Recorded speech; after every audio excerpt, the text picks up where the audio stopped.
Idemo dalje sa rastvorima i radimo količinsku i masivnu koncentraciju rastvora. Nešto što ćemo sretati u svim oblastima hemije.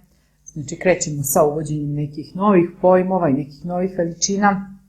Danas nam je na redu masivna koncentracija ili gama i ona predstavlja odnos mase rastvorne supstance i ukupne zapremine rastvora. Jedinica za masivnu koncentraciju ili gama jeste gram po decimetru kubnom. Znači, gama nam je masivna koncentracija, mRs je masa rastvorene supstance, a V je zapremina. Rho je jednako mR kroz V, to je još jedna nova veličina ili gustina rastvora. Veličina jedinica za gustinu rastvora je gram po centimetru kubnom ili kilogram po metru kubnom. Znači, Rho je gustina, mR je ukupna masa rastvora i V je zapremina rastvora.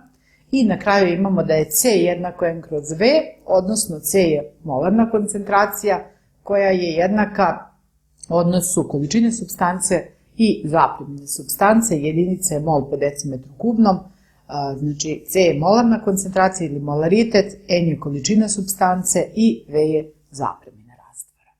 To su tri veličine koje ćemo koristiti u našem budućem radu.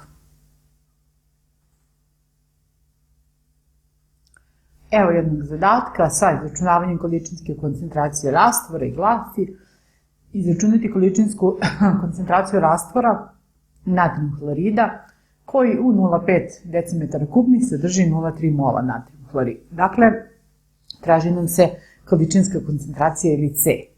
Broj molova natrijum hlorida je 0,3, odnosno količina supstance nam je u ovom slučaju 0,3 mola, zapremine 0,5 molova. Prosto napišemo formulu za izračunavanje koncentracije, C jednako M kroz V i ubacimo podatke, znači C jednako 0,3 kroz 0,5, što je ukupno 0,6 molova po decimetru kubnom.